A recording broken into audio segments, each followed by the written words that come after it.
hay atribuciones que son exclusivas del Estado central, del gobierno regional, hay atribuciones, dice el texto constitucional, que son de alguna manera, obligan a ambos gobiernos o los tres niveles de gobierno por ese de acuerdo y demás, concurrentes, etcétera, etcétera. Don Fabián, bienvenido, qué gusto. Buenos días, Juan Carlos, un gusto también de conversar contigo.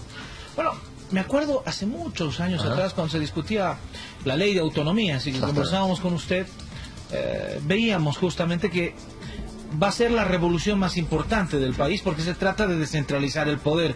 Y no hay nada más difícil en la vida que ceder poder, ¿no? No, sin duda, sin duda. A ver, ¿cuál es el origen del problema?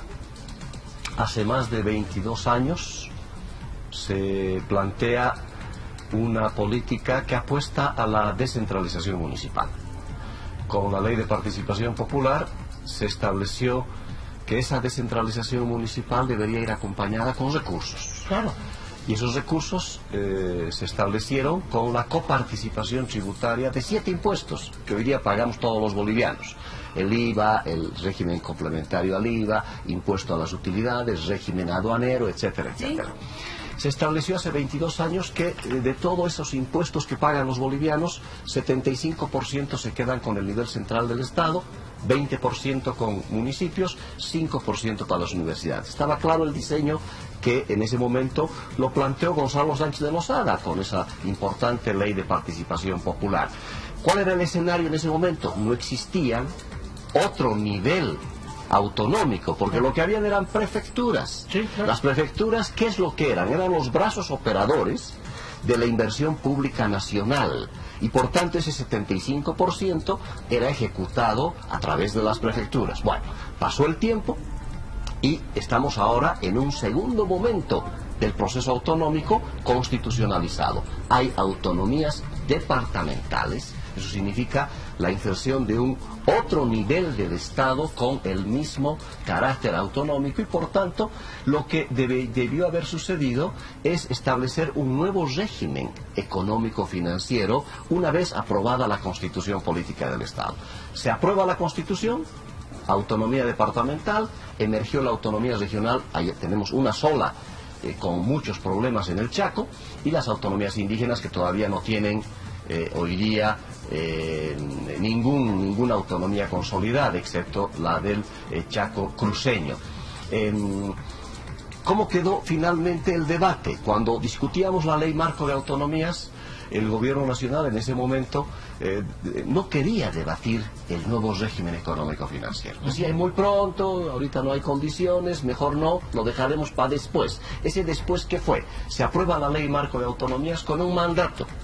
Vamos a discutir y debatir el pacto fiscal. ¿Por qué no se quiso debatir? Se utilizó como pretexto, esperaremos el censo de población. Y parecía racional. ¿Cuántos somos y dónde estamos? Parecía obviamente lógico que, a ver, en función de cuántos somos, dónde estamos, bueno, a partir de eso discutiremos el pacto fiscal. ¿Y qué es lo que dijimos en la ley marco de autonomías, Juan Carlos? Y esto es lo que más nos preocupa, sobre todo por la penosa interpretación que está haciendo el ministro de Autonomías, que yo lo lamento, porque debiera ser el ministro que conoce el tema, quien debería haber dado la ruta para discutir el pacto fiscal. En la ley marco de autonomías pusimos, el pacto fiscal arranca con una propuesta técnica.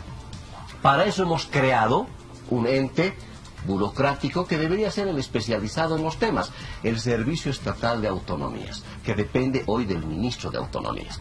La ley marco de autonomías te dice exactamente que con este Servicio Estatal de Autonomías, en la disposición transitoria 17ª, establece que, analizando las fuentes de recursos públicos, ¿quién debería analizar? Servicio Estatal de Autonomías, en coordinación con el Ministerio de Autonomías y Ministerio de Economía y Finanzas, a partir del análisis de los recursos públicos, en relación a las competencias y en relación a las necesidades económicas y sociales diferenciadas de los departamentos, debería presentar la propuesta técnica a los 6 meses de aprobado, de conocidos los datos del censo de población y vivienda.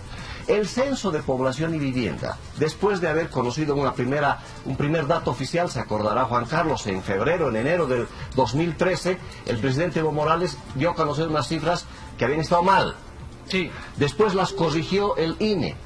A fines del 2013 dio una primera cifra corregida, ajustada, y finalmente en julio del 2014 ya entregó las cifras oficiales. Es decir, estamos a un año y más, un año y medio prácticamente, que debió haberse ya presentado la propuesta técnica del pacto fiscal. ¿Por quién? Por el Servicio Estatal de Autonomías. Y ahora el ministro de Autonomías nos presenta, hace 4 meses evidentemente, nos presenta un reglamento, Juan Carlos, para debatir, dizque, el pacto fiscal. Y nos propone 5 etapas burocráticas, dándole vueltas, y no entregó la propuesta técnica, hizo a un lado al Servicio Estatal de Autonomías, y el Ministerio nos dice, vamos a convocar al Consejo Autonómico para aprobar el reglamento. Nos quiere hacer aprobar un reglamento que en ningún momento se pidió en la Ley Marco de Autonomías, lo que él debió haber hecho hace un año y medio atrás. Un año y medio, digamos, que ha tardado. Bueno, es que el Servicio Estatal de Autonomías no nos mande un reglamento, nos mande la propuesta técnica. Sobre esa propuesta técnica, por supuesto, nos reunimos con el presidente, con todo el mundo, y empezamos a discutir de lleno al pacto fiscal. Don Fabián, usted ha sido una persona muy crítica al Estatuto Autonómico de La Paz. Así es. Hemos tenido 3, 4 entrevistas, Sí, donde puntualmente usted le sacó la mugre, como se dice vulgarmente, al estatuto. Decía, esto ha sido aprobado por rodillo, no sirve, no está velando por los intereses de La Paz, sigue siendo centralista, no le asigna recursos. Me acuerdo todavía las observaciones que usted hacía. Alguna autoridad en conferencia de prensa la pasada semana, dándole con un caño al gobernador de La Paz, que está en huelga de hambre, decía, bueno, pues ustedes no quisieron aprobar el estatuto autonómico, entonces ahora no sé qué. O sea, más o menos, los causantes de que La Paz no pueda ni siquiera analizar el tema de su plata son ustedes. Así que, no sé qué. Debían haber aprobado el estatuto. O sea, ¿realmente era habilitante para poder debatir el tema, el que digamos sí al estatuto? No, bueno, yo lamento. Primero, la actitud del ministro de la Presidencia, que conoce el tema. Bueno, por lo menos en 10 años algo debió haber conocido del tema autonómico y del tema del estatuto autonómico. En su propuesta de reglamento, Juan Carlos, el ministro de Autonomía se está introduciendo una barbaridad. ¿Para qué nos va a convocar a reunión del Consejo Autonómico cuando en su propuesta de reglamento dice, como no hay estatutos autonómicos, y ha puesto una clausulita, la condición para discutir el pacto fiscal ahora resulta que son los estatutos autonómicos? ¿Y de dónde se ha inventado eso? Definitivamente no tiene nada que ver una con otra cosa. El estatuto autonómico ha sido trabajado, diseñado en el propio Ministerio de Autonomías, y por eso se aplazó el ministro de Autonomías, que ahora ya no quiere meterse, dice, mejor para auspiciar otros estatutos autonómicos, porque le va a ir como le fue el año pasado. Hemos rechazado ese estatuto, porque ese estatuto lo único que hacía era copiar la Ley Marco de Autonomías, lo que establece la Constitución, y punto. Inclusive esta mentirilla que lanza el ministro de Autonomías, diciendo que hasta en el estatuto estaba ya la transferencia de la autopista La Paz-El Alto. Nada más falso, Juan Carlos. Lo único que decía el estatuto es que en 180 días se gestionará la posibilidad de que la autopista La Paz-El Alto se transfiera a la gobernación. Bueno, pues, si están tan interesados realmente en transferir esto, de una vez que lo hagan. Es uno de los 10 puntos que hoy día está planteando el gobernador. Por tanto, nada más falso, Juan Carlos. Ese estatuto nada más replicaba la Ley Marco de Autonomías y ahora lo pone de condición, Juan Carlos. Es lo que más nos llama la atención. Debería ser al revés. Pacto fiscal, si es que llegamos a acuerdos. ¿Y ese acuerdo qué significa?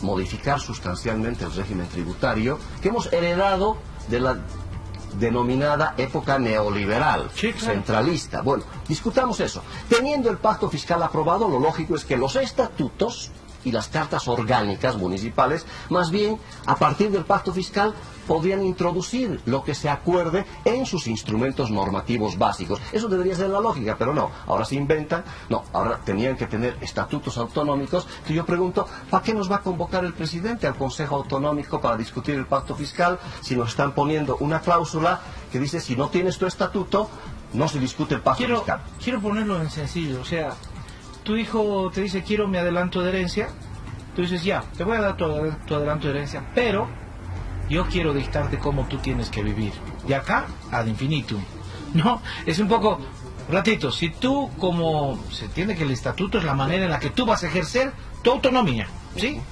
No te gustaba ese estatuto propuesto, cada región hará un estatuto acorde y del tamaño del terno que le quede, ¿sí? Entonces, no es un habilitante, entonces, para hablar del pacto fiscal. Ahora, ¿por qué 4%? Por una sencilla razón. Hace 22 años, te decía, se aprueba un régimen fiscal. El Departamento de La Paz no cuenta con regalías hidrocarburíferas. No.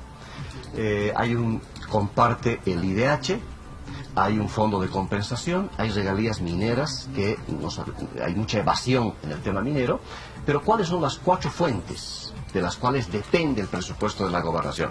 Regalías, más o menos 100 millones de bolivianos, IDH, otros 100 millones de bolivianos, para resumir un poco la cosa, el fondo de compensación, que es otro tanto, ¿no? Y se acabó, ¿no? No hay más. ¿Cuál es el gran problema? La manera en que hemos distribuido el IDH, el año 2005, con la ley de hidrocarburos, hay el 11% de las regalías hidrocarburíferas para los departamentos productores. Más toda la normativa que se aprobó, lo que ha provocado son asimetrías, Juan Carlos. Sí. Que eso es lo que tiene que resolver de entradita el pacto fiscal. ¿De qué estamos hablando cuando hablamos de asimetrías?